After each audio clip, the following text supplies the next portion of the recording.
Hello everyone, कैसे हैं आप सभी। आई होप बहुत ही अच्छे होंगे और बहुत ही अच्छी चल रही होगी आप लोगों की पढ़ाई। तो हम लोग ये हमारे इस एग्ज़ाम के लिए जो टीचिंग एप्टीट्यूड है उसके कंप्लीट चैप्टर वाइज एमसीक्यू को डिस्कस कर रहे हैं, जो कि डिफरेंट डिफरेंट एग्ज़ाम्स में पूछे गए हैं। और इसमें आज हम लोग डिस्कस करेंगे फैक्टर अफेक्टिंग टीचिंग, शिक्षण को प्रभावित करने वाले कारक। तो ये हमारे इसकी डेट भी आ गई है और 14 दिसंबर को एग्ज़ाम है, टीजीटी और पीजीटी इन दोनों का ही। तो अब बहुत ज़्यादा टाइम नहीं बचा है, कुछ भी नया मत पढ़िए इस टाइम पे। बस जो भी आपने पढ़ रखा है उसको रिवाइज करिए और हाँ, जितना हो सके उतने टेस्ट लगाइए, एमसीक्यू सॉल्व करिए तथा क्वेश्चंस की प्रैक्टिस करिए। प्रैक्टिस इज़ द की, ठीक है। अभी भी इतना टाइम है कि आप प्रैक्टिस करके अच्छे से टेस्ट लगा के एग्ज़ाम को क्रैक कर सकते हैं। बस इधर उधर मत भागिए, बस जितना पढ़ा है उसी को जितना हो सके उतना रिवाइज करिए। तो इसमें पहला क्वेश्चन है कि विच of the following is least likely factor affecting learning. तो निम्नलिखित में से कौन सा कारक है जो कि अधिगम को सबसे कम प्रभावित करेगा। तो जो इमिटेशन है मतलब कि अनुकरण करना, मेच्योरिटी परिपक्वता तथा रेडीनेस, बच्चे का जो अनुकरण है उसकी मेच्योरिटी और उसका रेडीनेस, ये सभी जो लर्निंग है उसको प्रभावित करते हैं। लेकिन जो को करिकुलर एक्टिविटी होती है ये लीस्ट मतलब कि कम प्रभावित करती हैं लर्निंग को। तो इसलिए इसका हो जाएगा आंसर ऑप्शन ए। नेक्स्ट है if any one of the student comes daily in class without completing the homework you will. ठीक है, अगर आपकी क्लास में कोई भी बच्चा है डेली बिना होमवर्क करके आता है तो आप क्या करेंगे, क्या उसे पूरी क्लास के सामने अपमानित करेंगे, इंसल्ट हिम और her before the whole class, try to know the reason जानने का, कारण जानने का प्रयास करेंगे, कंप्लेन टू द प्रिंसिपल से शिकायत कर देंगे, या फिर कंप्लेन टू द पेरेंट्स। तो एज अ टीचर ये आपकी रिस्पॉन्सिबिलिटी है कि आप बच्चे के पहले तो रीजन जाने कि आखिर वो होमवर्क क्यों नहीं करके आ रहा है। तो इसका हो जाएगा answer option B. Which of the following is not associated with a unit test. तो निम्नलिखित में से कौन सा एक है जो कि यूनिट टेस्ट से संबंधित नहीं है। तो टोटली कंट्रोल्ड बाय टीचर, तो यस, यूनिट टेस्ट जो है पूरी तरह से टीचर के द्वारा कंट्रोल होता है। यूज्ड बाय रेमेडियल पर्पस, तो जो यूनिट टेस्ट लिया जाता है उसका पर्पस क्या होता है, उपचारात्मक कार्य के लिए, रेमेडियल पर्पस के लिए लिया जाता है। और ये confined to limited number of competency, तो जो दक्षता है इनकी सीमित संख्या तक परिरोधन हो सकता है इसमें इकाई परीक्षण में। एंड डी कह रहा है कि ये क्या यह स्टैंडर्डाइज्ड अचीवमेंट टेस्ट है, मतलब कि मानकीकृत संप्राप्ति परीक्षण है क्या, नहीं। तो यही हो जाएगा एक आंसर जो कि यूनिट टेस्ट से नहीं संबंधित। विच ऑफ द फॉलोइंग फैक्टर में बैडली अफेक्ट लर्निंग। तो निम्नलिखित में से कौन से जो अधिगम है वो बुरी तरह से, तो निम्नलिखित में से किससे अधिगम प्रभावित होता है, ठीक है, लर्निंग किससे प्रभावित होती है। क्या शोर युक्त परिवेश से प्रभावित होती है क्या, नहीं। छोटे छोटे क्लासरूम में डिवाइड करेंगे तो क्या लर्निंग प्रभावित होगी, नहीं।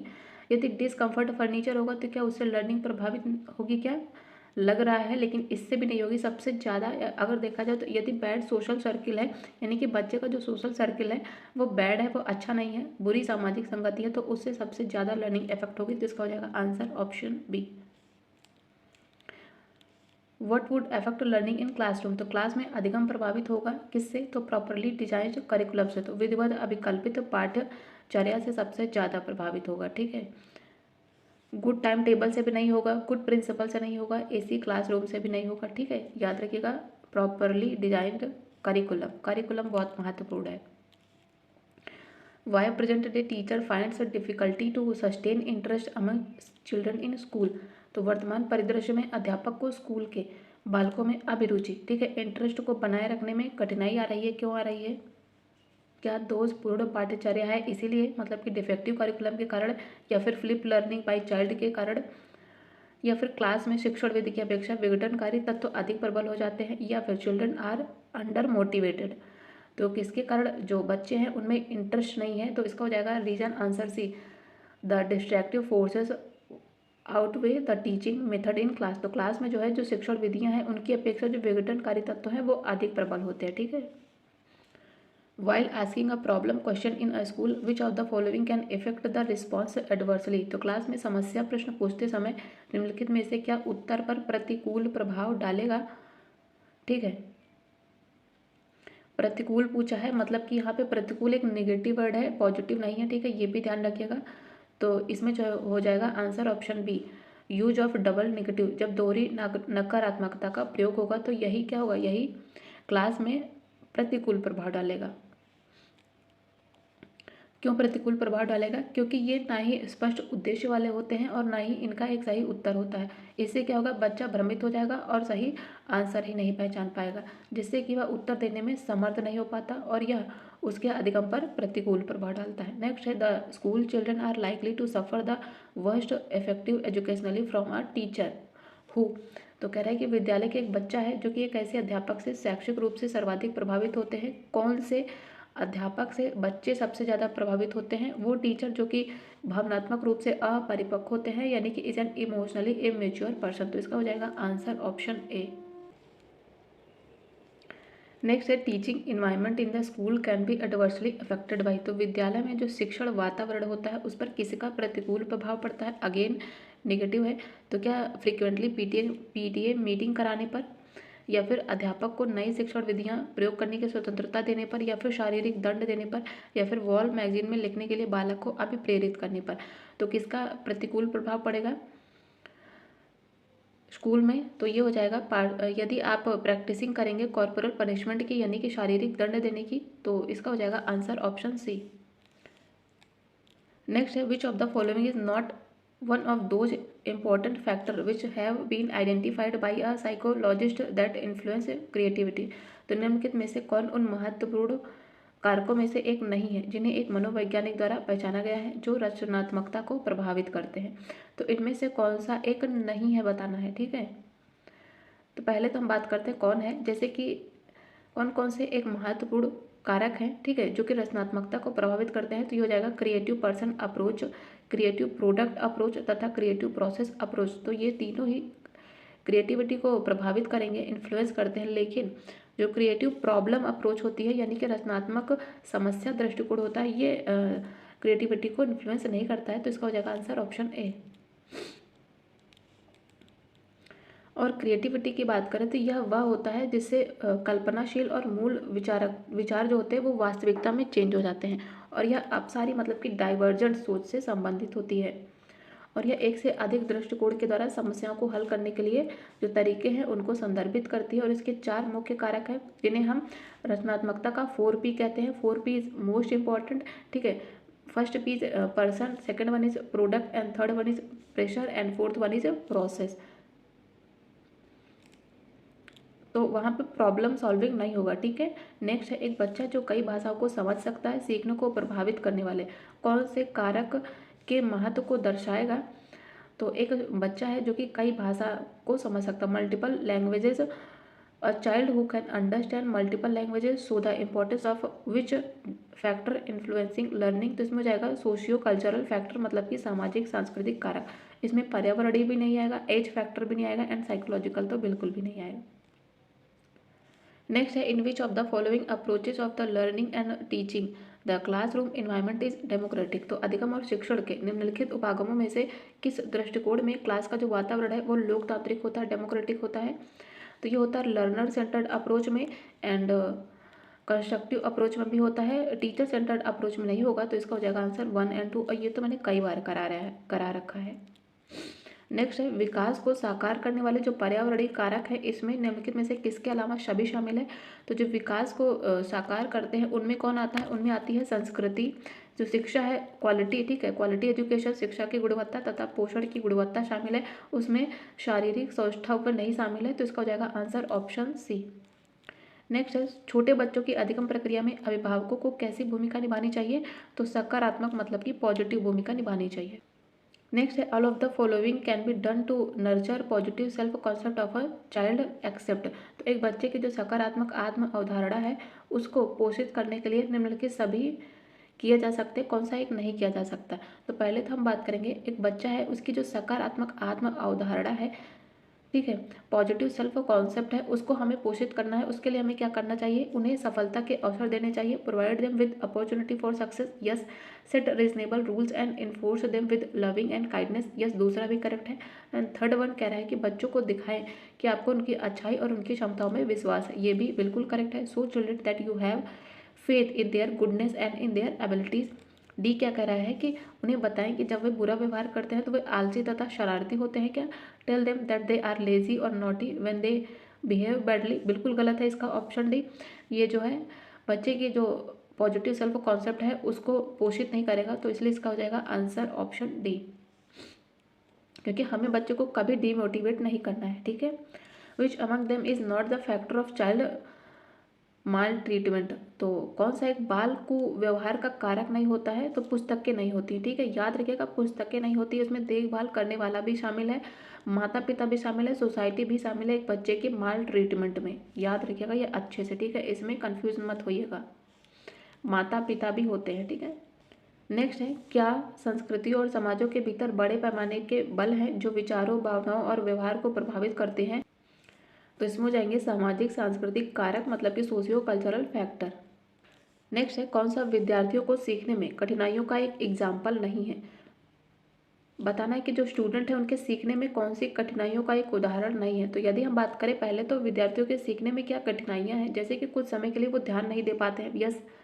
साथ ही संक्षिप्त संकल्पना को समझने में उन्हें कठिनाई होती है, एंड जो ब्रीफ कॉन्सेप्ट होते हैं उनको। ठीक है, एंड समस्या को सुलझाने में भी कमजोर होते हैं, प्रॉब्लम सॉल्विंग में। लेकिन बी क्या करे कि सामान्य जो सीखने की प्रेरणा होती है, मोटिवेशन होता है, क्या ये सीखने में कठिनाई होती है क्या, नहीं। तो इसलिए इसका हो जाएगा आंसर ऑप्शन बी। तो जो सीखने की कठिनाई है उनमें क्या शामिल है कि कुछ समय के लिए ध्यान नहीं दे पाते, संक्षिप्त संकल्पनाओं को समझ नहीं पाते, समस्या सुलझाने में कमजोर होते हैं, शारीरिक रूप से अक्षम होते हैं। ठीक है, एंड निम्न बौद्धिक क्रियाएं होती हैं। एक 7 साल का जो बच्चा है वो क्लास स्तर के हिसाब से नहीं पढ़ सकता है, तो शिक्षक को क्या करना चाहिए कि उसे विशेषज्ञ की सहायता लेकर कारण जानने का प्रयास करना चाहिए। आपको सबसे पहले कारण ही जानना होगा, रीजन जानना होगा, बच्चे को डायग्नोज करना होगा। ठीक है। कक्ष में विद्यार्थियों को खुली पुस्तक अभ्यास करवाने के उचित कारण क्या है, तो क्लास में बच्चों को खुली पुस्तक अभ्यास कराते हैं, क्यों, क्योंकि विद्यार्थियों में चिंतन शक्ति का विकास हो सके। ठीक है, क्रिटिकल थिंकिंग डेवलप हो सके। नेक्स्ट है, शिक्षण अर्थहीन हो जाता है कब, यदि वह नवाचार नहीं होता। ठीक है, यदि कोई भी नया इन्वेंशन नहीं होता है तब। बहुकक्षा शिक्षण की सबसे बड़ी कमी क्या होती है, किसमें व्यक्तिगत ध्यान देने की प्रक्रिया में कमी आती है। ठीक है, मल्टीग्रेड टीचिंग में। ठीक है, तो यही एक सबसे बड़ी कमी है। नेक्स्ट है, स्कूल में शिक्षा प्रभावी होने के लिए वातावरण को अधिगम के अनुकूल होना चाहिए, और यह प्रेरक शिक्षण परिवेश निम्नलिखित में से किस तरीके से बनाया जा सकता है।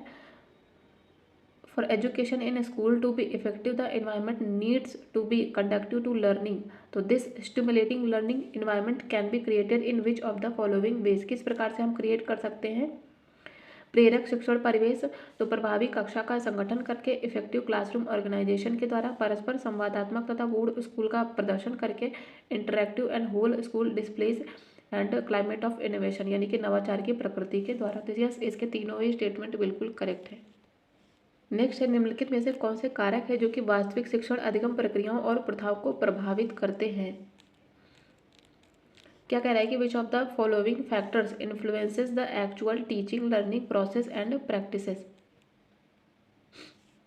तो इसमें आएगा शिक्षकों की भूमिका, मतलब कि रोल ऑफ टीचर। ठीक है, विश्वास तथा धारणा, बिलीव्स एंड कॉन्सेप्ट एंड मूल्यांकन के तरीके भी आएंगे, साथ ही क्लास में जो बातचीत की प्रक्रियाएं भी आएंगी। तो इसका हो जाएगा answer option B, all of the above. Next है, which of the following factor does not affect development of attitude in children, तो निम्नलिखित में से कौन सा कारक है जो कि बच्चों में दृष्टिकोण के विकास को प्रभावित नहीं करेगा। तो जो नेशनल इंस्टीट्यूशन है, जो राष्ट्रीय संस्थान है, वो बच्चों के एटीट्यूड को प्रभावित नहीं करता। ठीक है, जो पीयर ग्रुप होता है, घर होता है और विद्यालय, ये तीनों ही बच्चे को बहुत इफेक्ट करते हैं। नेक्स्ट है, वाइगोत्स्की बच्चों के सीखने में निम्नलिखित में से किस कारक की महत्वपूर्ण भूमिका पर बल देते हैं, तो वो देते हैं सामाजिक, मतलब कि सोशल। ठीक है, और वाइगोत्स्की ने बालक के संज्ञानात्मक विकास में समाज और उसके सांस्कृतिक संबंधों के बीच जो संवाद है उसको एक महत्वपूर्ण आयाम घोषित किया, इसलिए वाइगोत्स्की के सिद्धांत को सामाजिक निर्मितवाद भी कहते हैं। अब हम लोग डिस्कस करेंगे चैप्टर 4 मेथड्स ऑफ टीचिंग। पहला कह रहा है कि which principle of play way method helps in cultivating self discipline, तो खेल विधि का कौन सा सिद्धांत है जो कि स्व अनुशासन उत्पन्न करने में सहायक होता है, तो ये हो जाएगा प्रिंसिपल ऑफ रिस्पॉन्सिबिलिटी। ठीक है, यदि आप बच्चे को रिस्पॉन्सिबिलिटी देंगे तो क्या होगा, वो अपने आप ही डिसिप्लिन में आएगा। ठीक है, क्लास है एक, क्लास में एक बच्चा है जो कि बहुत श्योर कर रहा है, तो आप उसी को रिस्पॉन्सिबिलिटी दे दीजिए कि तुम ही पूरे क्लास को क्या शांत रखोगे। तो अगर उसके अंदर खुद रिस्पॉन्सिबिलिटी आ जाएगी, उत्तरदायित्व की जो थियोरी है वही ये कहती है कि बच्चे को अगर रिस्पॉन्सिबिलिटी आप देंगे तो वह खुद अनुशासन में आ जाएगा। ठीक है, तो यह हो जाएगा आंसर ऑप्शन ए। नेक्स्ट है a teacher first tells the rule and principle and then sides examples to explain the concept which approach he और शी इज अडॉप्टिंग। तो एक शिक्षक जो है वो संप्रत्यय समझाने के लिए पहले क्या करता है, थियोरी बताता है, फिर देन नियम बताता है और फिर एग्जाम्पल देता है। तो वह कौन सा उपागम अपना रहा है, तो हो जाएगा डिडक्टिव मतलब कि निगमनात्मक। और जो निगमनात्मक विधि होती है इसमें पहले सामान्य सिद्धांत या नियम बताए जाते हैं और फिर उन्हें विशिष्ट उदाहरण देके स्पष्ट किया जाता है। ठीक है, पहले आपको क्लास में नियम बताए, कोई भी थियोरी बताई एंड देन उसका एग्जाम्पल बताया, दैट इज निगमनात्मक। ठीक है, पहले नियम बताएंगे तो नियम में क्या होगा, निगमनात्मक होगा, तो ऐसे याद रखिएगा। ठीक है, और जिससे छात्रों को सामान्य से विशिष्ट की ओर बढ़ते हुए अवधारणाओं को समझने में मदद मिलती है। नेक्स्ट है कह रहा है कि what is not an advantage of discovery method. तो जो खोज विधि है उसके कौन से एक लाभ नहीं है, उसका कौन सा एक एडवांटेज नहीं है। खोज विधि में क्या होता है, यह विद्यार्थियों को जीवन के लिए तैयार होने का प्रशिक्षण देता है। Yes, it provides a training to prepare student for life. तो जो खोज विधि होती है, जो डिस्कवरी मेथड होती है, जो ये स्टूडेंट को फॉर लाइफ प्रिपेयर करती है, तो यस पहला सही है। दूसरा कह रहा है कि it develops self confidence and self reliance. तो यस इसके द्वारा क्या होगा, आत्मविश्वास विकसित होगा और आत्मनिर्भरता आएगी बच्चे में, तो दूसरा भी करेक्ट है। थर्ड कह रहा है कि यह विधि छोटी कक्षाओं के विद्यार्थियों के लिए उपयोगी होती है। क्या गलत है, यह छोटी जो क्लास होती है उसके लिए उपयोगी नहीं होती है, तो इसलिए इसका हो जाएगा आंसर ऑप्शन सी। जो डिस्कवरी मेथड होती है ये हायर क्लास के लिए होती है। ठीक है, तो ना कि लोअर क्लास के लिए, तो तीसरा गलत हो जाएगा। एंड फोर्थ कह रहा है कि it develops scientific and critical attitude among student. तो यस इसका डी भी करेक्ट है, इसका गलत है ओनली सी, और यही हो जाएगा करेक्ट। तो एक निगमनात्मक तर्क अप्रमाणित है कब, तो यदि इसके सभी आधार वाक्य सही हों परंतु इसका निष्कर्ष गलत हो, मतलब कि its premises are all true but conclusions are false. तो इसका हो जाएगा आंसर ऑप्शन सी, तभी यह इनवैलिड होगा, नहीं तो इनवैलिड नहीं होगा निगमनात्मक तर्क। ठीक है, नेक्स्ट है एक अध्यापक पहले संकल्पना के बारे में कुछ एग्जाम्पल देता है और फिर इससे संबंधित नियम देता है। तो अभी हम लोगों ने पीछे देखा कि नियम टू हम एग्जाम्पल जा रहे हैं, तो नियम से क्या होता है निगमनात्मक, तो ये निगमनात्मक विधि हो गई। लेकिन यदि हम पहले उदाहरण दे रहे हैं देन नियम बता रहे हैं तो क्या हो जाएगी, वो आगमनात्मक विधि हो जाएगी। तो इसका हो जाएगा answer option A inductive approach. और इसमें क्या होता है, जो विशिष्ट अनुभव होते हैं, जो बच्चों के एक्सपीरियंस होते हैं और एग्जाम्पल होते हैं, उनके माध्यम से सामान्य नियमों का निर्माण किया जाता है और इसके द्वारा बच्चे सरल संप्रत्यय के सहायता से नवीन ज्ञान का संचार करते हैं। ठीक है, और इसे विश्लेषण प्रणाली के नाम से भी जानते हैं, हम एनालिसिस मेथड के नाम से भी जानते हैं इंडक्टिव मेथड को। और यह उदाहरण के माध्यम से नियम पर जाते हैं, पहले एग्जाम्पल बताए जाते हैं देन उसके नियम बताए जाते हैं। और यह जो शिक्षण विधि होती है ये विशिष्ट से सामान्य की ओर होती है, स्थूल से सूक्ष्म की ओर, मूर्त से अमूर्त की ओर, परिचित से अपरिचित एंड सरल से कठिन की ओर होती है। नेक्स्ट है employing project method is not suitable when. तो जो परियोजना विधि है इसका प्रयोग तब उपयुक्त नहीं होगा जब अध्यापक इसमें सभी विद्यार्थियों की भागीदारी सुनिश्चित करने में कठिनाई होगा, तभी जो प्रोजेक्ट मेथड है वह सुटेबल नहीं होगा, इसलिए इसका हो जाएगा आंसर ऑप्शन बी। और यदि हम बात करें परियोजना विधि कब सुटेबल होगी, जब real life experiences are considered important. तो जब वास्तविक जीवन अनुभव हैं उनको महत्वपूर्ण समझा जाएगा तब, एंड विद्यार्थियों में आत्मविश्वास विकसित होने की प्राथमिकता दी जाएगी तब यह सुटेबल होगा प्रोजेक्ट मेथड। साथ ही इसमें विद्यार्थियों को अधिगम की ओर आकर्षित करने के लिए किसी बाहरी अनुनय की आवश्यकता भी नहीं होगी तब। और परियोजना विधि के प्रवर्तक कौन है, जॉन डीवी के शिष्य WH किलपैट्रिक। प्रोजेक्ट मेथड में क्या होता है, इसमें छात्रों के जीवन से संबंधित समस्याओं को वास्तविक रूप में प्रेजेंट किया जाता है और छात्रों के द्वारा इसमें समस्या समाधान की योजना तैयार की जाती है। नेक्स्ट है which is not true about demonstration method. तो प्रदर्शन विधि के बारे में कौन सा एक सही नहीं है। प्रदर्शन विधि क्या करती है, छात्रों की शंकाओं का सहज समाधान करती है, बिल्कुल सही है। एक्सपेंसिवनेस होता है, थोड़ा महंगा होता है, बिल्कुल। और छात्रों को प्रश्न पूछने का अवसर भी देती है, लेकिन इसमें रिडक्शन ऑफ डिस्ट्रैक्शन या क्या इसमें विकर्षणों की कमी होती है क्या, नहीं। तो यही हो जाएगा आंसर ऑप्शन सी। जो डेमोन्स्ट्रेशन मेथड होता है इसमें विकर्षणों की कमी नहीं होती है, ठीक है, रिड्यूस नहीं होता है, इवन ज़्यादा ही होता है। तो इस विधि में क्या होता है कि कभी कभी शिक्षण के द्वारा प्रयोग जो सफल नहीं होगा, और इससे क्या होगा कि छात्रों के मन में उस विषय के प्रति या फिर उस सब्जेक्ट के प्रति भ्रांतियाँ आएंगी। ठीक है।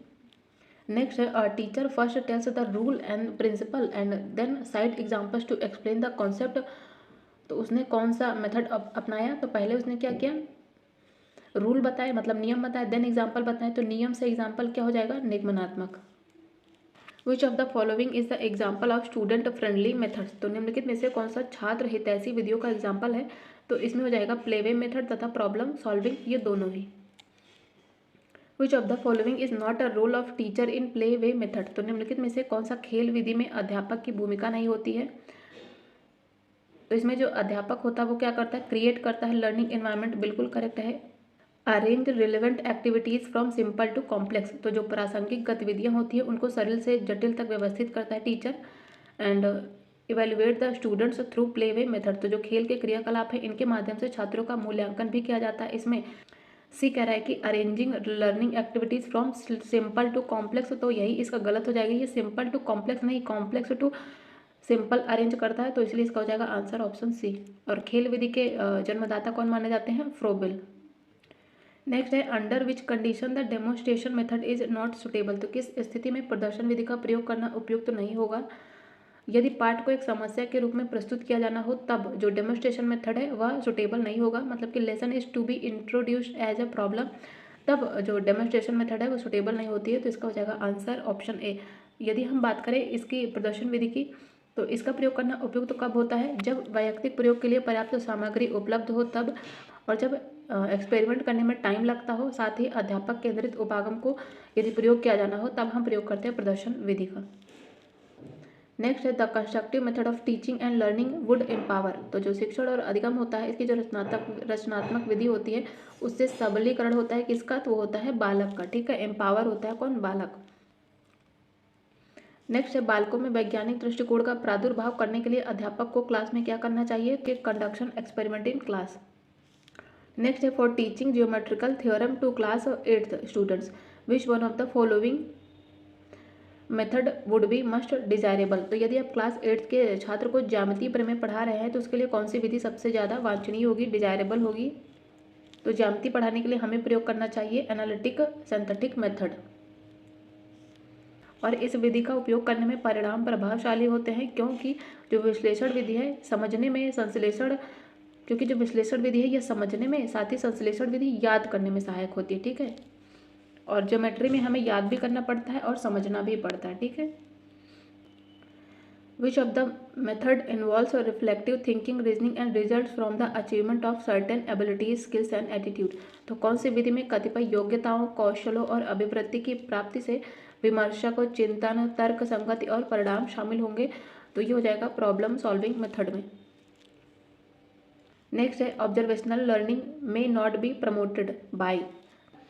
अवलोकनात्मक अधिगम को किसके द्वारा बढ़ावा नहीं दिया जा सकता? तो अवॉइडिंग रिहर्सल। यदि हम अभ्यास करने से बचेंगे तो ऑब्जर्वेशनल जो लर्निंग होगी वो प्रमोट नहीं होगी, तो इसलिए इसका हो जाएगा आंसर ऑप्शन सी।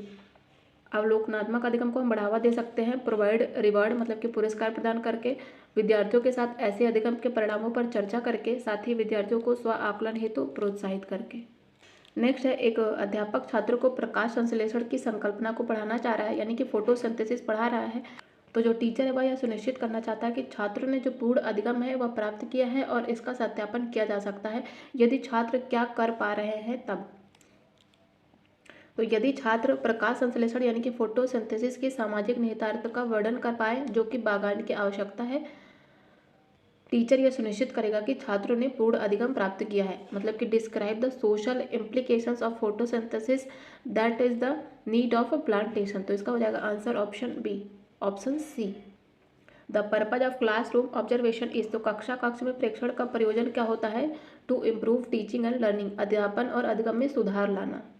नेक्स्ट है the project method is based on. तो परियोजना विधि निम्नलिखित में से किस पर आधारित होती है? तो ये होती है लर्निंग बाय डूइंग पर। विच one of the following is not a feature of group learning. तो निम्नलिखित में से क्या एक समूह अधिगम की विशेषता नहीं है? समूह अधिगम में क्या होता है? ग्रुप लर्निंग में बौद्धिक चिंतन के माध्यम से अधिक और विभिन्न प्रकार के विचार उत्पन्न होते हैं। क्या more and variety of ideas are generated through brainstorming तो पहला तो सही है। सेकंड कह रहा है कि गलतियों की पहचान की जा रही है और उन्हें आसानी से सुधारा भी जा सकता है, बिल्कुल करेक्ट है सी भी। बी भी सही है। सी कह रहा है कि sharing of knowledge and experience is easier, तो इसमें ज्ञान और अनुक्रम को साझा करना भी आसान होता है ग्रुप लर्निंग में। डी कह रहा है कि विद्यार्थी अपनी गति से दिया गया काम करते हैं क्या, नहीं, इसका ऑप्शन डी गलत है, रिलेटेड टू ग्रुप लर्निंग, और ये हो जाएगा करेक्ट आंसर। नेक्स्ट है problem solving approach is normally attributed to, तो समस्या समाधान उपागम सामान्यतः क्या कहलाता है, तो ये कहलाता है कॉग्निटिविज्म।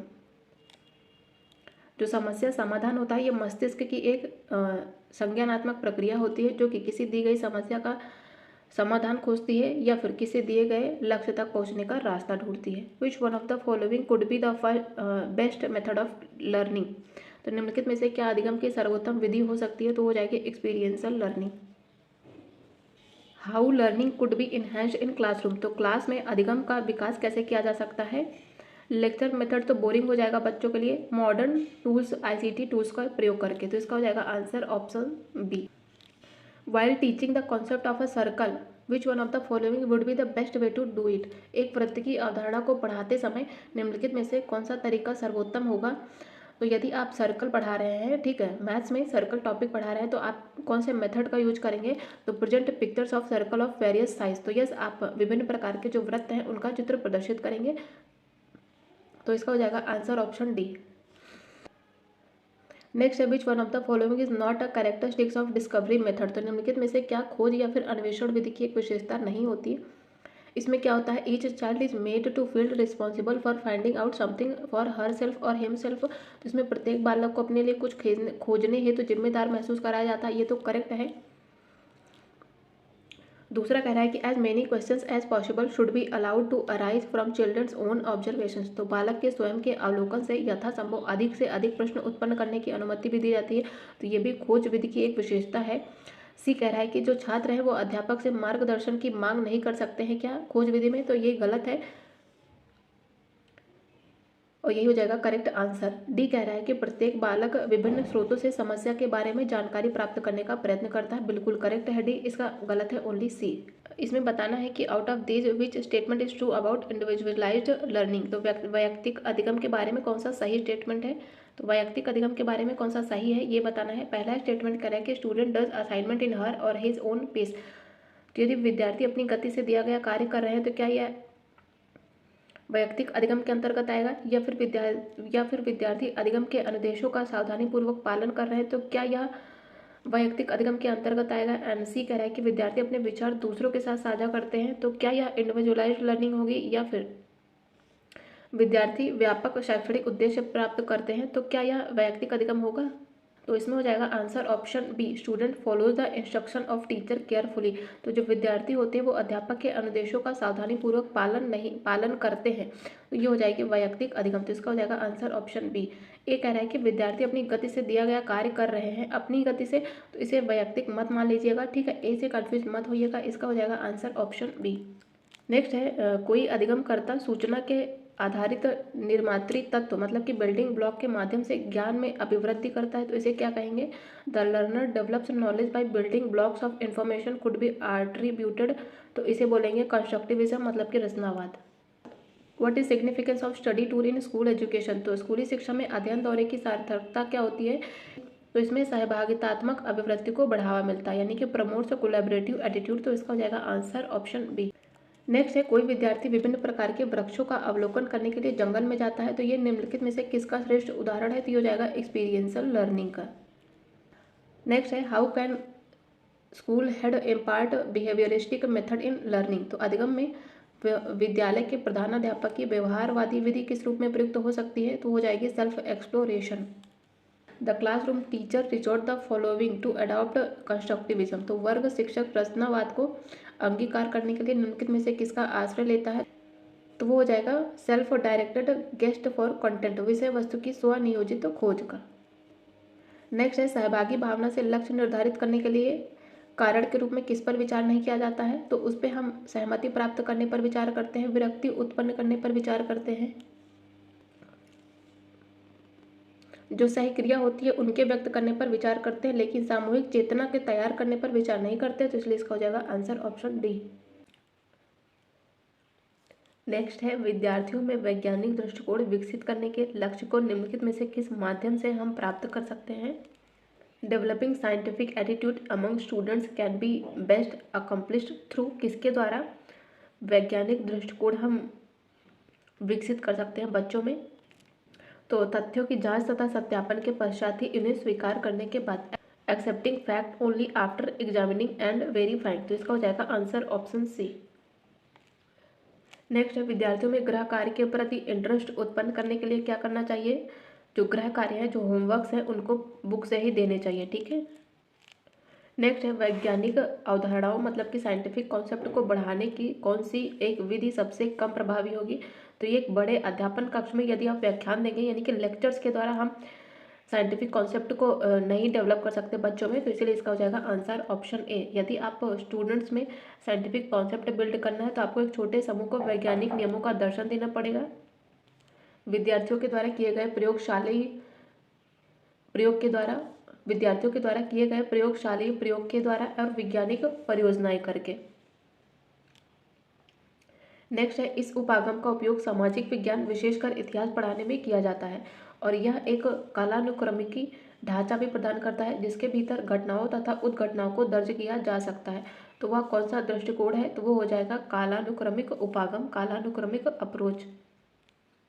नेक्स्ट है उस उपागम का नाम बताइए जो अमूर्त से ठोस की ओर, सामान्य नियम से विशेष या फिर विशिष्ट उदाहरणों की ओर। तो बेसिकली क्या बात कर रहा है, नियम से एग्जाम्पल जाना है और सूत्र से उदाहरण की ओर जाना है, ज्ञात से अज्ञात से ज्ञात की ओर जाना है। तो ये हो जाएगा क्या, निगमनात्मक उपागम। नेक्स्ट है which of the following is correctly matched, तो निम्नलिखित में से कौन सा सही ढंग से सुमेलित है। पहला कह रहा है कि विशिष्ट से सामान्य शिक्षण की यह आगमनात्मक विधि है क्या, साइंटिफिक टू जनरल, यह इंडक्टिव मेथड ऑफ टीचिंग है, बिल्कुल सही है पहला। दूसरा कह रहा है कि अमूर्त से मूर्त, यह शिक्षण की निगमनात्मक विधि है। तो यस, इसके दोनों ही स्टेटमेंट बिल्कुल करेक्ट है। नेक्स्ट है who supports the inductive approach, तो जो आगमनात्मक उपागम होता है इसका समर्थन कौन करते हैं, तो ये करते हैं रचनावादी। जो रचनावादी दृष्टिकोण है ये संज्ञानात्मक अधिगम से संबंधित होता है और रचनावाद के अनुसार जो अधिगम है वह क्या है, एक एक्टिव लर्निंग है, ठीक है, सक्रिय प्रक्रिया है। यहाँ पर ज्ञान की रचना होती है, मतलब ज्ञान अर्जित नहीं किया जाता, ठीक है, ज्ञान की रचना होती है। निम्नलिखित में से किस पहलू में बच्चा कारण और प्रभाव के बीच के सच्चे संबंधों को समझने में विफल रहता है, तो वो हो जाएगा ट्रांसडक्टिव रीजनिंग में, ठीक है। तो इसका हो जाएगा आंसर ऑप्शन डी। नेक्स्ट है डिडक्टिव अप्रोच इज, तो बताना है कि निगमनात्मक उपागम क्या है, क्या यह चाइल्ड सेंटर्ड है क्या, नहीं। क्या यह टीचर एंड पेरेंट सेंटर्ड है, ये भी नहीं है। जो निगमनात्मक अप्रोच होती है इसमें क्या होता है, नियम से उदाहरण की ओर जाते हैं और यह टीचर सेंटर्ड उपागम है, टीचर सेंटर्ड अप्रोच है। नेक्स्ट है छात्र अधिगम के रचनावादी उपागम में सक्रिय रूप से अपने स्वयं के ज्ञान का निर्माण करते हैं। तो निम्नलिखित में से कौन सी प्रक्रियाएं हैं जो कि ज्ञान के निर्माण पर लक्ष्य साधती हैं। पहला है कि एक दूसरे से प्रश्न पूछना, asking questions to one another, and second one is कहानी का अर्थ निकालना, मेकिंग सेंस ऑफ स्टोरीज। तो इसके दोनों ही स्टेटमेंट बिल्कुल करेक्ट है। नेक्स्ट है किस प्रकार की शिक्षण विधि में शिक्षक की भूमिका व्यापक होती है और छात्र की भूमिका केवल आज्ञाकारिता तक ही सीमित होती है, तो वो हो जाएगी कमांड मेथड, मतलब कि निर्देश विधि।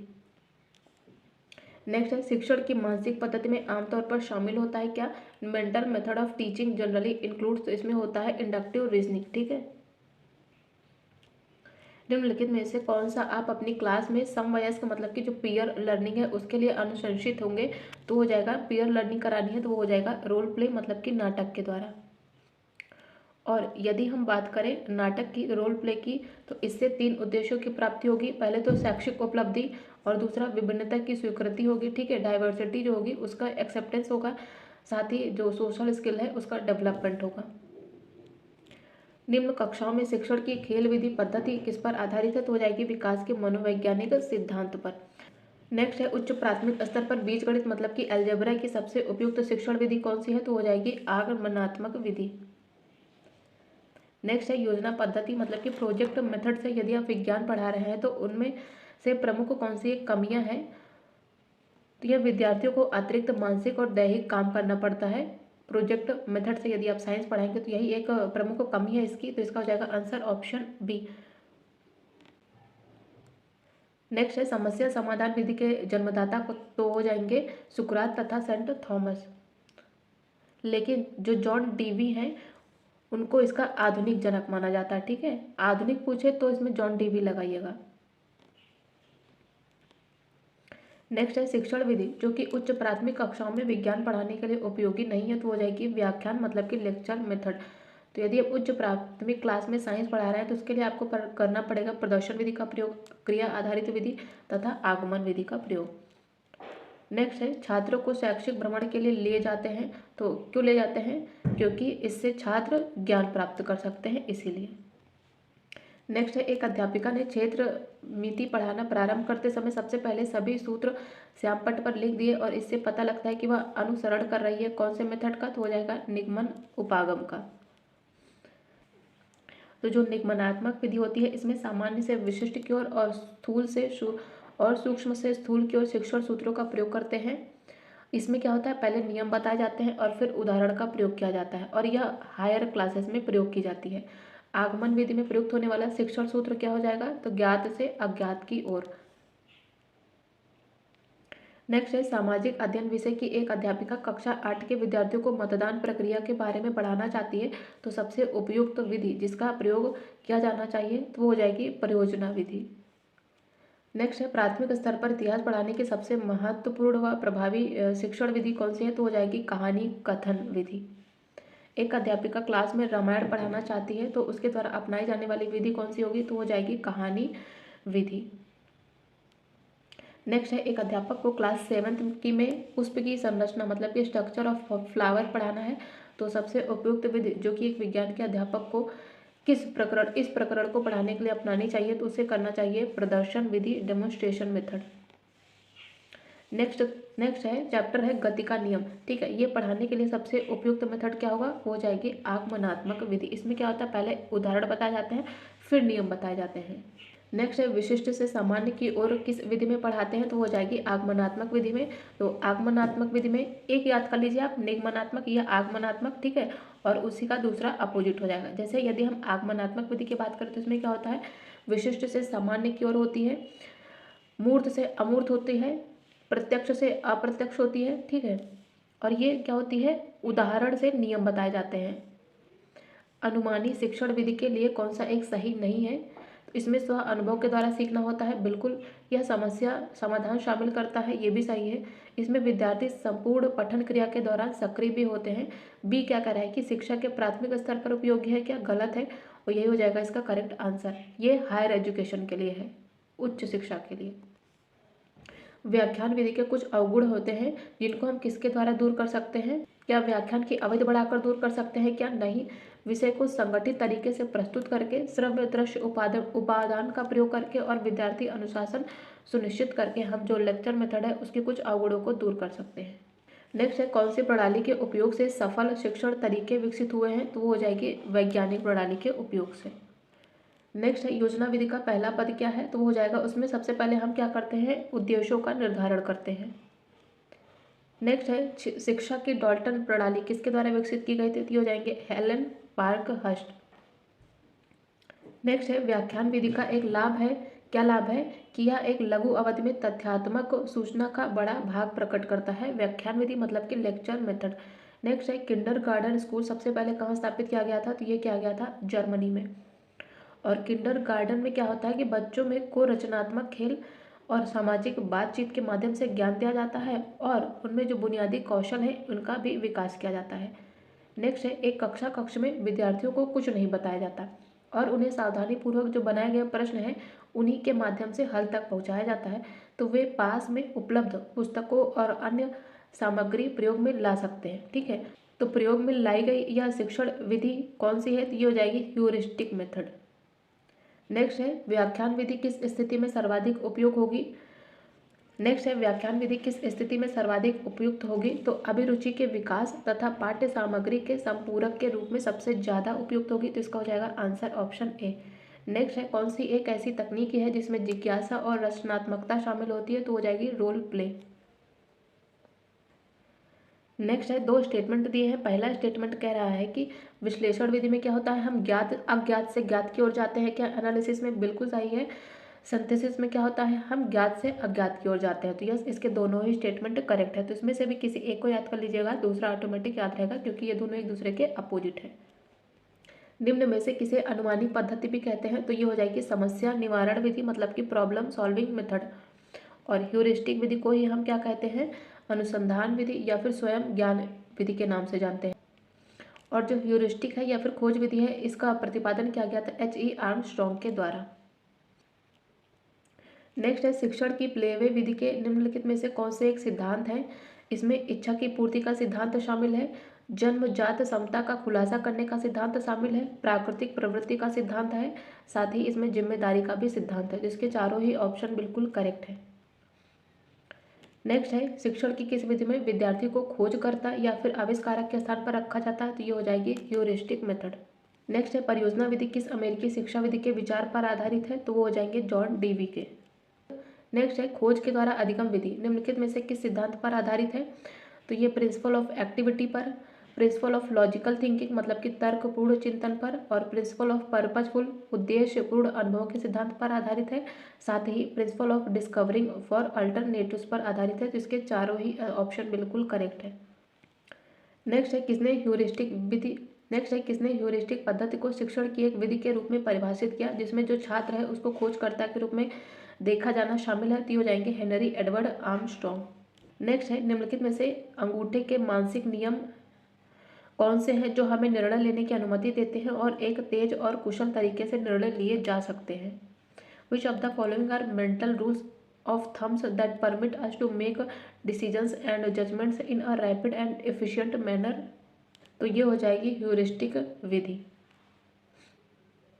निम्नलिखित में से क्या शिक्षण के प्लेवे विधि में खेल के एक तत्व है, तो इसमें है कोऑपरेटिव तथा कोलैबोरेशन मतलब कि सहयोग और सहभागिता, आंतरिक प्रेरणा होती है मतलब कि इंट्रिंसिक मोटिवेशन होता है, इसमें बिना किसी डर के काम करना होता है, तथा स्व लगाया हुआ अनुशासन होता है। तो इसके चारों ही ऑप्शन बिल्कुल करेक्ट है। नेक्स्ट है कौन सी शिक्षण विधि को हम पूछताछ विधि के रूप में भी जानते हैं, तो वो हो जाएगी डिस्कवरी मेथड। नेक्स्ट है प्रदर्शन के दौरान शिक्षण पद्धति में एक छात्र को किसके अवसर मिलते हैं, क्या अवलोकन के अवसर मिलते हैं, क्या नहीं, ऑब्जर्वेशन के अवसर नहीं मिलते, तो पहला गलत हो जाएगा। इसमें हो जाएगा नोट मेकिंग, क्वेश्चनिंग मतलब कि प्रश्न करना, और इसमें ड्राइंग के अवसर मिलते हैं, तो इसका हो जाएगा 2, 3 एंड 4। नेक्स्ट है demonstration method of teaching is a, तो शिक्षण की एक प्रदर्शन विधि क्या है, तो हो जाएगी टीचर सेंटर्ड मेथड है।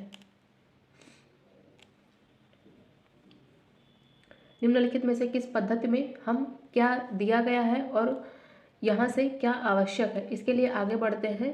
तो ये हो जाएगा संश्लेषण विधि में, तो इसका हो जाएगा आंसर ओनली 2।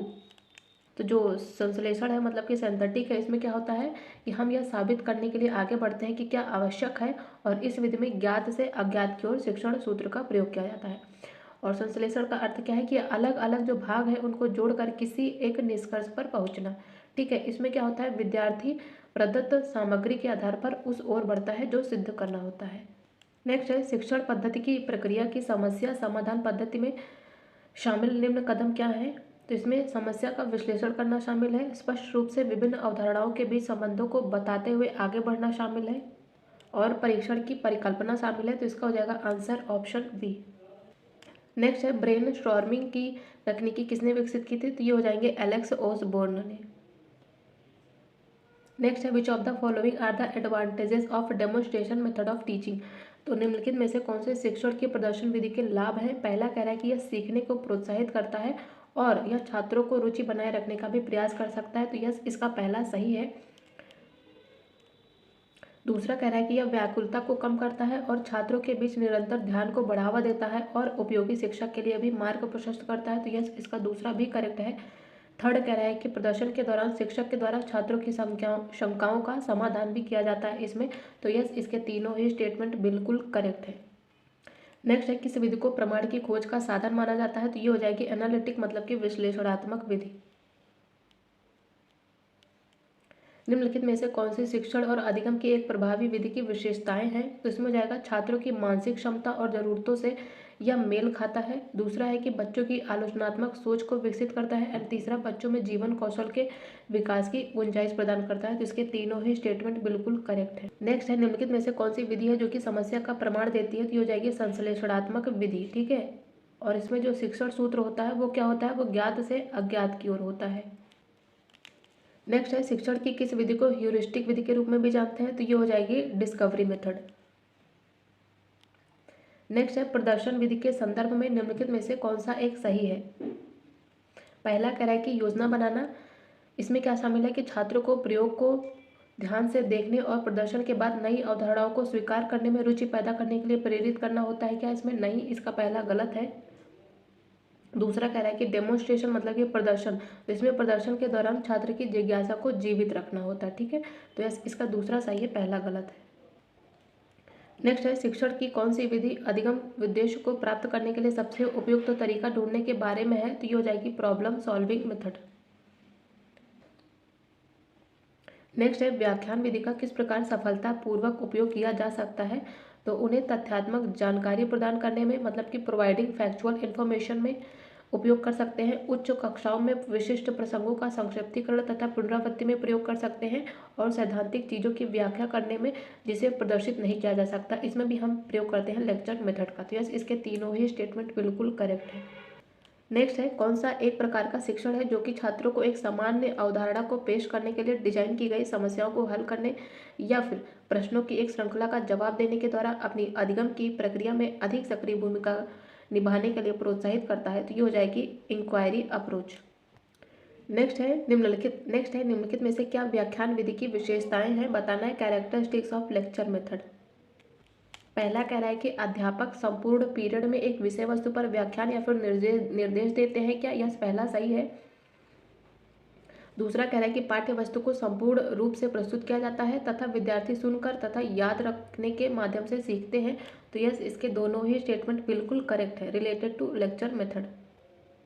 नेक्स्ट है what are the benefits of the project method of teaching. पहला कह रहा है कि शिक्षण की प्रोजेक्ट विधि के लाभ क्या हैं, तो इसमें पहला क्या है कि प्रोजेक्ट या क्रियाकलापों के लिए रुचि तथा प्रेरणा स्वतः उत्पन्न किए जाते हैं, और विद्यार्थियों को अधिगम के प्रति मोहित करने के लिए किसी बाह्य बल या फिर अनुनय विनय की आवश्यकता नहीं पड़ती है क्या, यस, इसका पहला बिल्कुल सही है, ठीक है। Interest and motivation for project activities are generated automatically, ठीक है, and no external force or persuasion is required to entice the student towards learning, तो पहला सही है। दूसरा कह रहा है कि यह विद्यार्थियों को उनके भविष्य के जीवन की तैयारी में भी मदद करता है, it helps students prepare for their future life, तो यस, इसके दोनों ही स्टेटमेंट बिल्कुल करेक्ट है।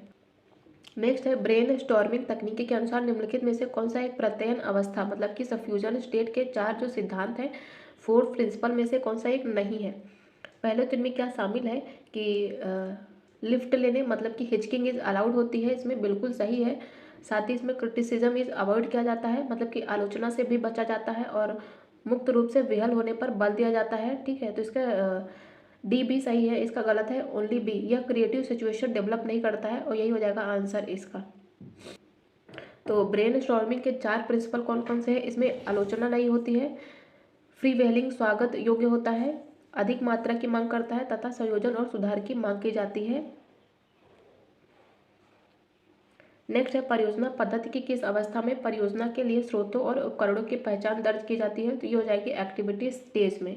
नेक्स्ट है कमांड स्टाइल के क्लासरूम कोरोलरी को किसके रूप में जानते हैं, तो इसे जानते हैं हम लेक्चर मेथड मतलब कि व्याख्यान विधि के रूप में।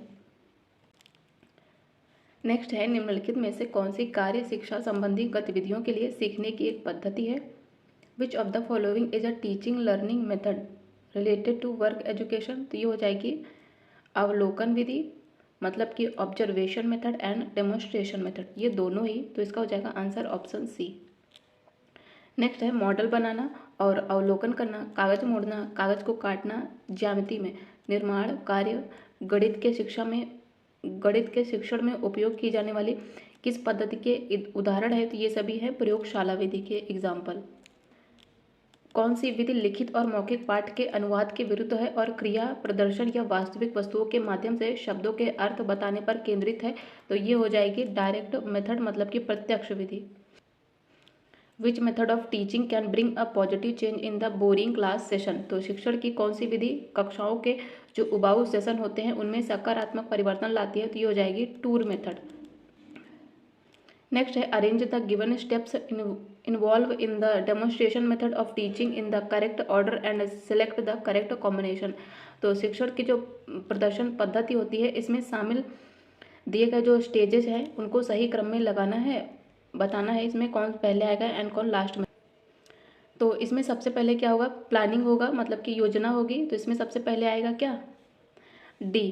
तो डी किस में है, डी सिर्फ एक ही ऑप्शन में है। तो अगर आपको बाकी सारे नहीं भी आ रहे हैं तो भी यही से आंसर क्लियर है। लेकिन यदि हम बाकियों की बात करें तो सबसे पहले आएगा क्या, प्लानिंग करना, देन उसका इंट्रोडक्शन देना, एंड देन प्रदर्शन करना मतलब कि demonstration, and then blackboard का यूज़ करना, and last one is concept of compilation. निम्नलिखित में से कौन सा शिक्षण का तरीका छात्र हितैषी नहीं है, which of the following is not a student friendly method of teaching. तो इसमें जो है हो जाता है जो डेमोन्स्ट्रेशन मेथड होता है, यह प्रदर्शन विधि, यह स्टूडेंट फ्रेंडली नहीं है, ठीक है। Problem solving method, project method and discovery method ये सभी स्टूडेंट फ्रेंडली हैं। डेमोन्स्ट्रेशन मेथड ये स्टूडेंट फ्रेंडली नहीं है। Which of the following is known as the Socratic method, निम्नलिखित में से किसे सोक्रेटिक विधि के रूप में जाना जाता है। तो ये हो जाएगा डाइलेक्टिक अप्रोच, द्वंद्वात्मक उपागम। तो यदि हम बात करें सोक्रेटिक पद्धति की तो यह व्यक्तियों के बीच सहकारी तर्कपूर्ण संवाद का एक रूप होता है जो कि महत्वपूर्ण सोच को इनकरेज करता है, ठीक है। और जो विचार हैं और अंतर्निहित जो पूर्व धारणा है उनको निकालने के लिए प्रश्न पूछने और उत्तर देने पर आधारित होता है यह सोक्रेटिक मेथड। नेक्स्ट है, कह रहा है कि यदि कोई किसान किसी विशेष फसल की उपज का अनुमान लगाता है और वह अनुमान सन्निकटन और अनुकूलन में काफ़ी कौशल का उपयोग करता है तो वह किस विधि का उपयोग कर रहा है। तो ये हो जाएगी ह्यूरिस्टिक मेथड। और ह्यूरिस्टिक विधि के जनक कौन है, हेनरी एडवर्ड आर्मस्ट्रॉन्ग। इसमें क्या होता है कि स्वयं खोज करके और अपने आप सीखने की विधि होती है, ठीक है। इसे ही हम अन्वेषण विधि भी कहते हैं, खोज विधि। नेक्स्ट है, Soma wants to teach about equity, ठीक है, in her classroom, choose the most suitable method of teaching for her. तो सोमा अपनी क्लास में इक्विटी पढ़ाना चाह रही है, ठीक है, इक्विटी एक टॉपिक है वो पढ़ाना चाह रही है। तो उसके लिए कौन सा जो शिक्षण है वो सबसे उपयुक्त तरीका होगा, तो वो कर सकती है असाइनिंग फील्ड वर्क, जो कार्य क्षेत्र है उनको सौंप कर, ठीक है। क्योंकि इस विधि से क्या होगा, सोमा सभी छात्रों को बराबर बराबर हिस्सों में कार्यों को बांटेगी और अध्ययन को सफल बनाने का प्रयास करेगी। नेक्स्ट है, the silent way technique is use in which method. तो साइलेंट वे टेक्निक का प्रयोग किस विधि में करते हैं, that is inductive and deductive, इन दोनों में ही। शिक्षण में प्रयोग की जाने वाली प्रेक्षण पद्धति निम्नलिखित में से किसके लिए आधार नहीं बनती है। तो ये एप्लीकेशन मतलब कि अनुप्रयोग के लिए आधार नहीं बनती है। In which teaching method the learners work in a practical way to achieve goal. तो लक्ष्य प्राप्त करने के लिए जो शिक्षार्थी है वो किस शिक्षण पद्धति में व्यवहारिक रूप से कार्य करते हैं। तो वो हो जाएगा प्रैक्टिकल मेथड, व्यवहारिक विधि। निम्नलिखित में से कौन सा खोज विधि का एक अभिलक्षण नहीं है, which of the following is not a feature of heuristic या फिर डिस्कवरी मेथड। पहला कह रहा है कि इसमें स्पष्ट रूप से उल्लेखित उद्देश्य के साथ एक समस्या कक्षा को सौंपी जाती है, एक प्रॉब्लम दी जाती है क्लास को, ठीक है, किसी एक पर्पज के साथ, और प्रत्येक बच्चे को अपने लिए कुछ खोजने के लिए जिम्मेदार महसूस कराया जाता है। तो इसका तो पहला तो सही है, ये तो खोज विधि से संबंधित है, लेकिन इसमें पूछा है कौन सा नहीं है। And the second one is, कह रहा है कि जब भी छात्रों को आवश्यकता महसूस होती है तो सहायता भी दी जाती है, एंड लेकिन जो शिक्षक है उसको आगमनात्मक विधि द्वारा छात्रों से सब कुछ प्राप्त करने का प्रयास करना चाहिए, ठीक है। तो यस, इसका दूसरा भी सही है। तो ये दोनों ही खोज विधि से रिलेटेड है, लेकिन इसमें पूछा था कौन सा नहीं है, तो इसलिए इसमें हो जाएगा answer option B, neither one nor two. Next है, प्लेवे मेथड के जन्मदाता दैट इज फ्रॉबेल, ठीक है। और फ्रॉबेल ने अपनी शिक्षण विधि को निम्न सिद्धांतों पर आधारित किया था, जैसे आत्मक्रिया का सिद्धांत, खेल द्वारा शिक्षा का सिद्धांत, स्वतंत्रता का सिद्धांत एंड सामाजिकता का सिद्धांत। नेक्स्ट है, प्रोत्साहन, संलग्नक, ग्रहण अवलोकन और अध्ययन पर्यटन, ये सब क्या प्रदान करता है, यह व्यवहारिक शिक्षा है और आपके जैसी परिस्थितियों का सामना दूसरे कैसे करते हैं उसके उदाहरण प्रदान करते हैं। तो इसका हो जाएगा आंसर ऑप्शन बी। और इसमें क्या होता है, उसी प्रकार के एग्जाम्पल होते हैं जिस प्रकार की समस्या होती है, ठीक है, और उसी प्रकार के समाधान भी व्यक्ति को दिए जाते हैं। एक चयनित प्रतिक्रियात्मक प्रश्न को छात्रों के द्वारा किसकी आवश्यकता होती है, तो ये होती है सही जवाब पहचानने की।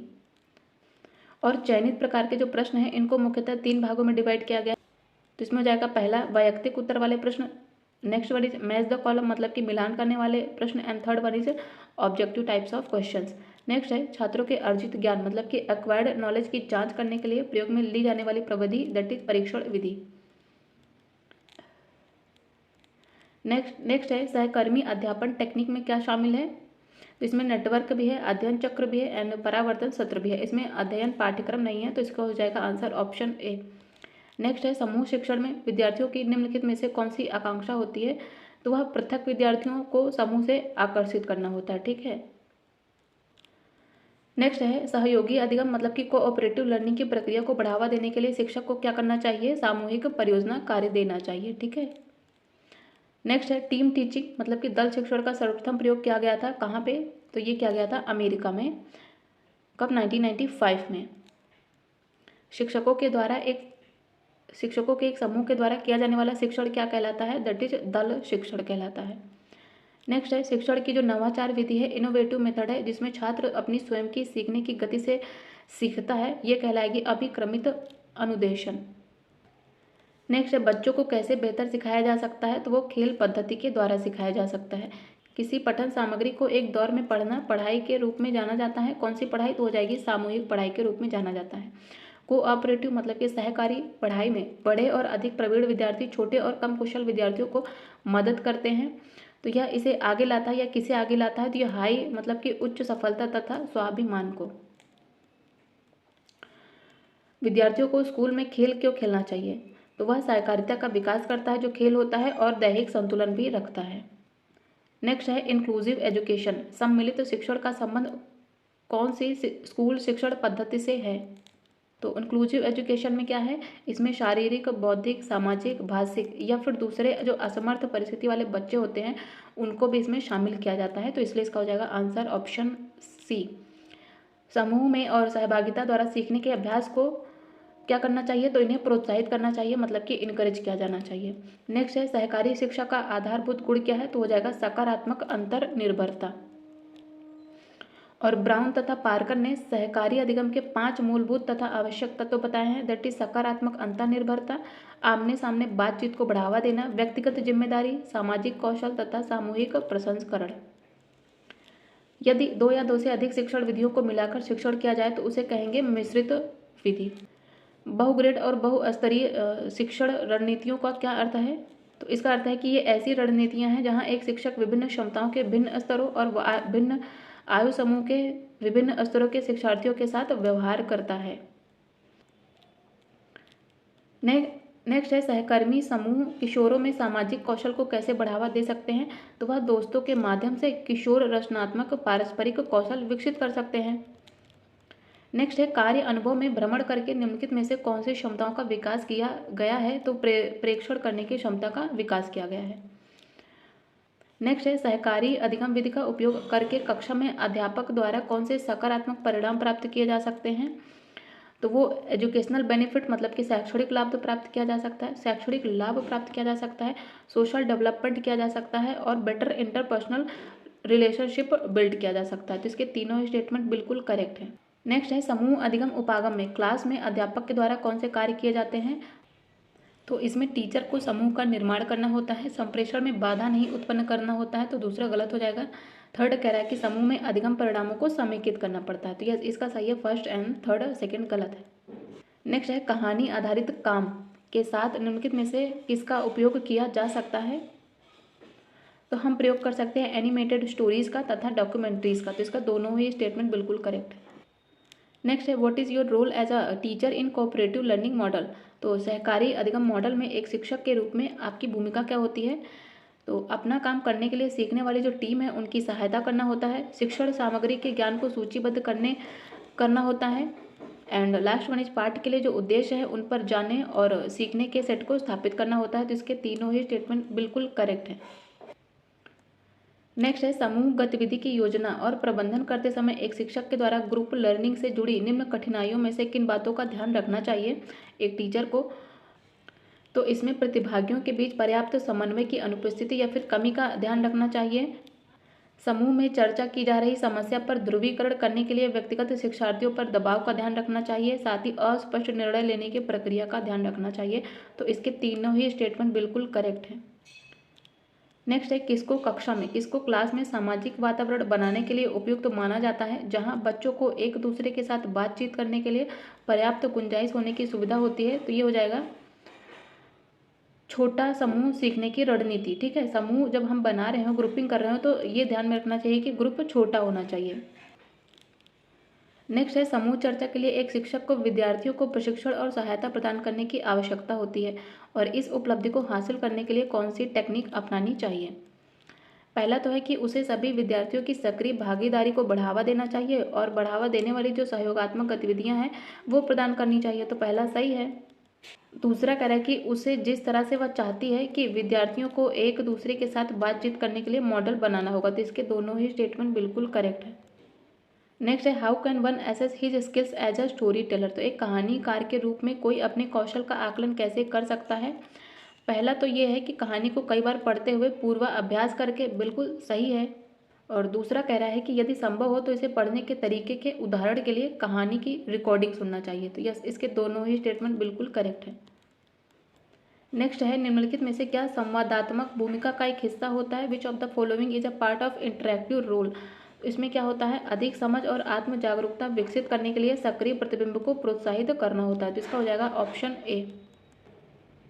नेक्स्ट है कहानी आधारित पाठों में श्रोताओं से प्रश्न पूछने का क्या कारण हो सकता है।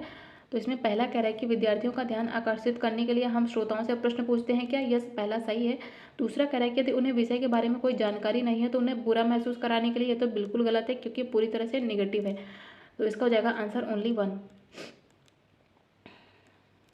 नेक्स्ट है सहकारी अधिगम पद्धति में छात्र की उपलब्धि में उल्लेखनीय सुधार करने के लिए प्रत्येक समूह में कौन सी विशेषताएं मौजूद होनी चाहिए।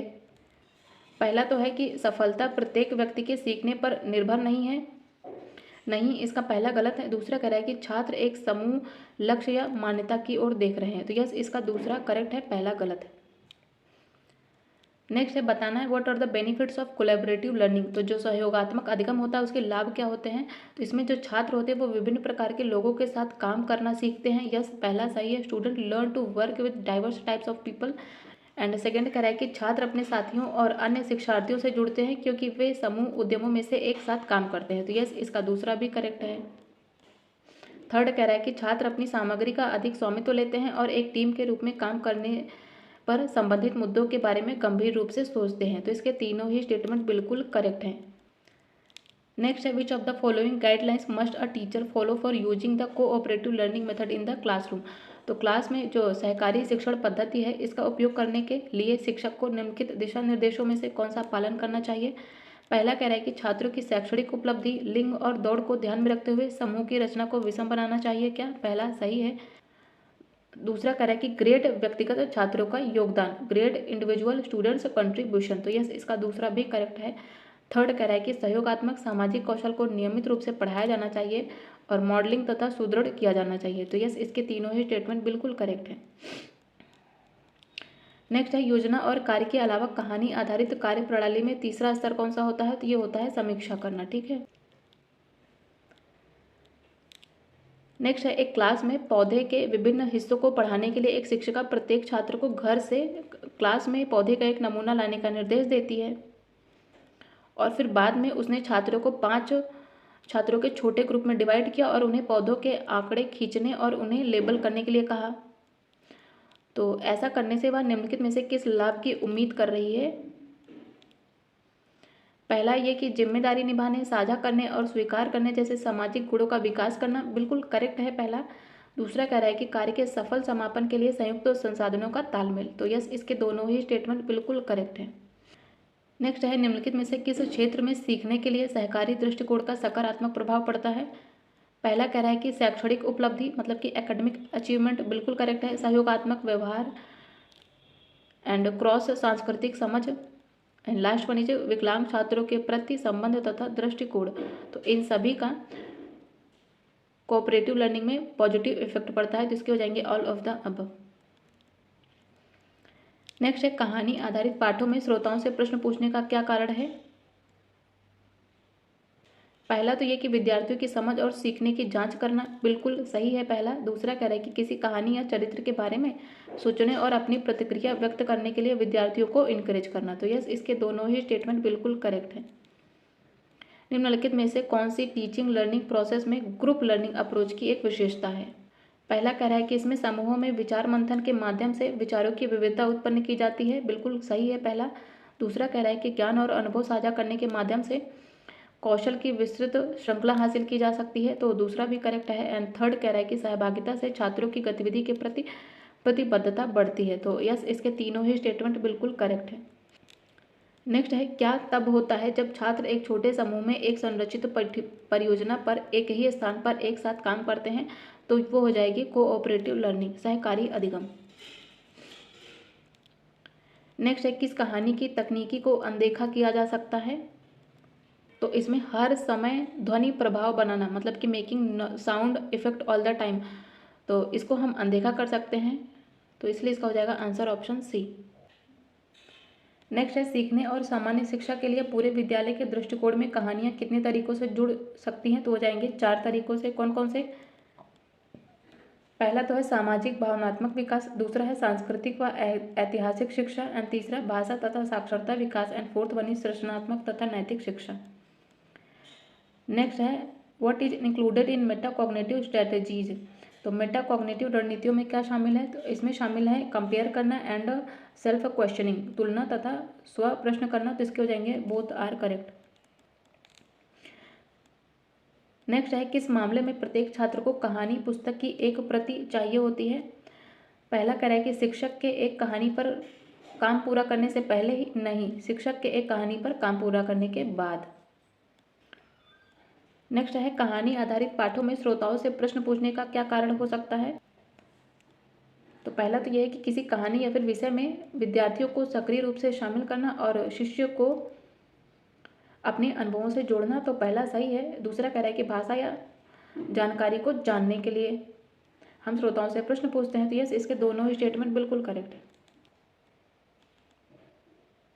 नेक्स्ट है, ब्राउन एंड स्यूफिटली पार्कर के अनुसार सहकारी अधिगम के मूल और आवश्यक तत्व कौन से हैं? तो इनमें होता है सकारात्मक अन्योन्याश्रय, मतलब कि positive interdependency, social skill, group processing, individual accountability and promoting face to face interaction.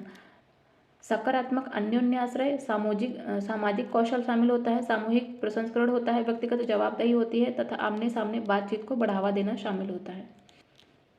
Next है, क्या एक गुणात्मक दृष्टिकोण है जो साहित्य में किसी जगह या फिर इतिहास के प्राथमिक स्रोत के जवाब में छात्रों की बातचीत का विश्लेषण करता है?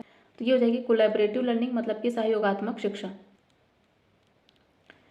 नेक्स्ट है, सहकारी शिक्षण पद्धति का उपयोग करने के लिए बच्चे में निम्नलिखित में से कौन से सामाजिक कौशल आवश्यक होते हैं? तो हो जाएगा नेतृत्व कौशल, मतलब कि लीडरशिप स्किल, संघर्ष प्रबंधन कौशल, निर्णय लेने का कौशल, डिसीजन मेकिंग स्किल तथा न्यास निर्माण ट्रस्ट बिल्डिंग स्किल, तो इसमें हो जाएंगे all of the above. Next है, छात्र भागीदारी को बढ़ावा देने के लिए सहयोगात्मक समूह कार्य महत्वपूर्ण है, तो निम्नलिखित में से कौन सी प्रभावी समूह कार्य चर्चा की प्रमुख विशेषताएं हैं? Collaborative group work is important for enhancing people's participation, which of the following are key features of effective group work discussion?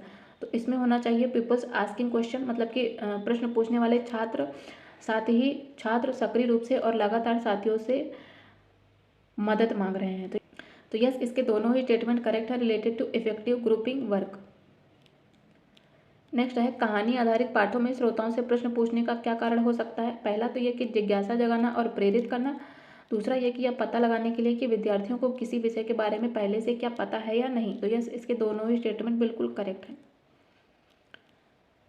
निम्नलिखित में से कौन सा इंटरप्रिटेशन कंस्ट्रक्शन डिजाइन मॉडल के चरण है? तो इसमें आता है संदर्भ, संज्ञानात्मक, अप्रेंटिसशिप एंड सहयोग, तो इसके हो जाएंगे तीनों करेक्ट। नेक्स्ट है, कहानी आधारित काम के लिए एक पद्धति शुरू करने के लिए किस मॉडल का उपयोग किया जा सकता है? तो उसमें हम प्रयोग करते हैं 3 stage model. Which of the following features does all cooperative learning lessons have? तो निम्नलिखित में से कौन सी सुविधा सभी सहकारी शिक्षण सबक हैं? पहला कह रहा है कि छात्र शैक्षणिक सामग्री में महारत हासिल करने के लिए समूहों में काम करते हैं। दूसरा कह रहा है कि समूह उच्च, औसत और निम्न प्राप्तकर्ताओं से युक्त विषम होते हैं। एंड तीसरा कह रहा है कि रिवार्ड सिस्टम व्यक्तिगत रूप से उन्मुख होने के बजाय समूह उन्मुख होते हैं, तो इसके तीनों ही स्टेटमेंट बिल्कुल करेक्ट है। नेक्स्ट है, जब एक साझा असाइनमेंट पर विभिन्न स्कूलों के छात्र इंटरनेट पर एक साथ काम कर रहे हैं तो कौन सी सीखने की पद्धति देखी जाती है? तो इसमें हो जाएगी कोऑपरेटिव, तो इसमें हो जाएगी कोलैबोरेटिव मतलब कि सहयोगात्मक अधिगम। नेक्स्ट है निम्नलिखित में से कौन सा कहानी सुनाने के कौशल में सुधार लाने का एक तरीका है। पहला तो ये कि पुस्तकों और उदाहरणों मतलब कि व्याख्या के साथ भौतिक रूप से परिचित होना चाहिए। दूसरा कि विषय वस्तु को अच्छी तरह से जानने के लिए किसी नए शब्द का अर्थ जानने के लिए कहानी को अच्छी तरह से पढ़ना चाहिए। तो यस, इसके दोनों ही स्टेटमेंट बिल्कुल करेक्ट हैं रिलेटेड टू कहानी सुनाने का कौशल। नेक्स्ट है कक्षा में अध्यापकों के द्वारा निम्नलिखित में से कौन सी सहकारी अधिगम क्रियाकलापों तथा मॉडल का उपयोग किया जाता है। तो इसमें प्रयोग करते हैं सामूहिक अन्वेषण, जिगसॉ और विद्यार्थी टीम का उपलब्धि विभाजन। नेक्स्ट है कहानी कहने की प्रक्रिया को परिभाषित करने का कौन सा तरीका सही है। यह उन लोगों को कहानी बता रहा है जो कि सुनने के लिए तैयार हैं। तो इसका हो जाएगा आंसर ऑप्शन डी। नेक्स्ट है कौन सी शिक्षण पद्धति कंप्यूटरों का उपयोग करके बातचीत और चर्चाओं का सामना करने की अनुमति देती है। तो ये हो जाएगी सहयोगपूर्ण शिक्षा। कक्षा में खेल विधि से शिक्षण के क्या लाभ हैं।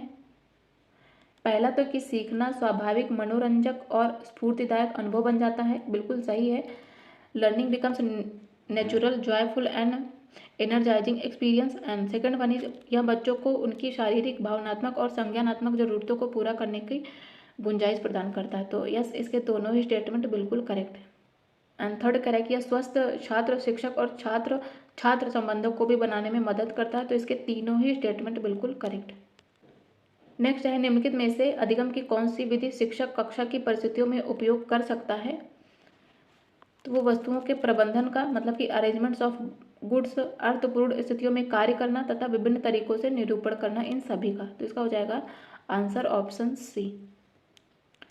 निम्नलिखित में से कौन गैर मौखिक संचार की एक विधि है। तो हो जाएगी इशारे करना। नेक्स्ट है निम्नलिखित में से क्या छात्रों को विश्लेषणात्मक और संचार कौशल विकसित करने के लिए अधिगम के अवसर प्रदान करता है। तो हो जाएगा समूह चर्चा करना। तो यदि आप लोगों को सेशन हेल्पफुल लग रहा हो तो प्लीज़ वीडियो को लाइक ज़रूर करिएगा, चैनल को सब्सक्राइब एंड अपने फ्रेंड्स के साथ शेयर भी करिएगा। Thank you so much.